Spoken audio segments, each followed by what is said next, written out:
តោះបងប្អូនណាខ្លះដែលមានអារម្មណ៍ភ័យនៅពេលដែលសម្ភាសចា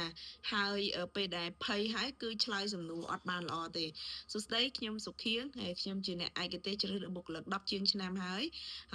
កំពុងតែ turn ខ្លួនឯងទៅជា career coach និង interview coach ថ្ងៃនេះខ្ញុំមកចែករំលែក tip ខ្លះៗដើម្បីជួយឲ្យបងប្អូនកាត់បន្ថយអារម្មណ៍ភ័យខ្លាចបានខ្លះហើយនឹងអាចសម្ភាសបានល្អ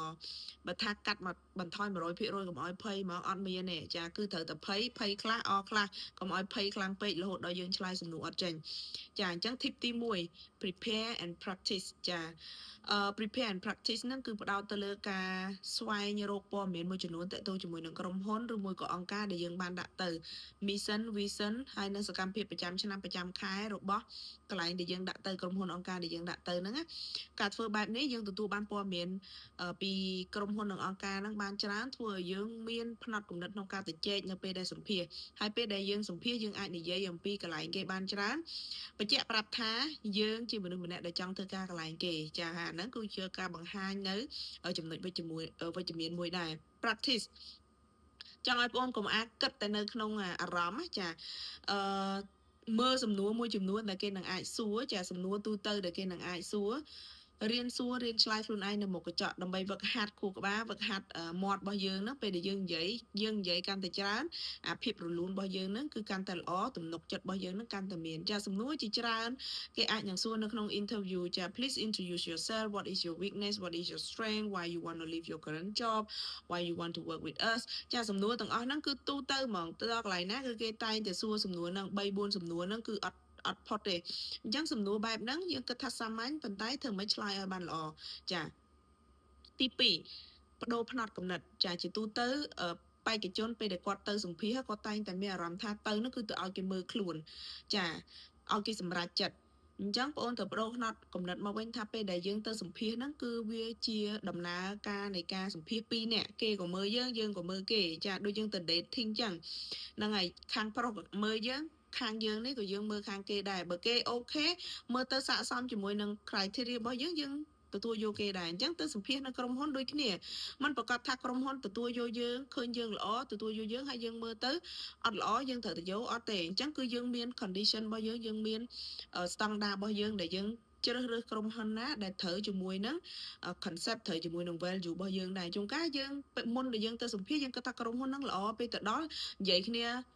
ប្រហែលជាកន្លះម៉ោង1ម៉ោងមើលទៅដូចអត់ត្រូវអាហ្នឹងយើងអត់ទៅធ្វើការជាមួយគេដែរអញ្ចឹងពេលដែលយើងបដូរ mindset ផ្នត់គំនិតថាយើងទៅហ្នឹងគឺដើម្បីឲ្យតែគេសួរទេ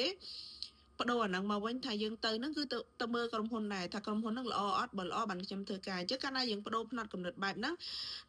យើងដែលថាធ្លាប់តែគិតថាខ្លួនឯងហ្នឹងវាទូជាងគេពេករៀងឡើងមកបន្តិចអញ្ចឹងតែការឡើងមកបន្តិចអត់សូវភ័យទេចាអារម្មណ៍យើងហ្នឹងអត់សូវភ័យទេទី3ខ្ញុំអាសានិយាយមែនតើដាច់ខាតកុំឲ្យចាក់ចេញពីការងារឬមួយក៏ resign ហើយបានដើររកការងារចា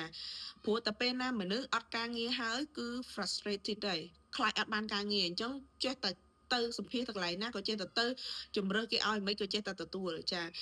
តែបើសិនជាយើងជ្រុលហើយ resign ហើយចាព្យាយាមដាក់ការងារឲ្យបានច្រើនកន្លែងចាការងារច្រើនកន្លែងហ្នឹងការងារកន្លែងណាដែលយើងមើលទៅស័ក្តិសមមួយយើងដែរ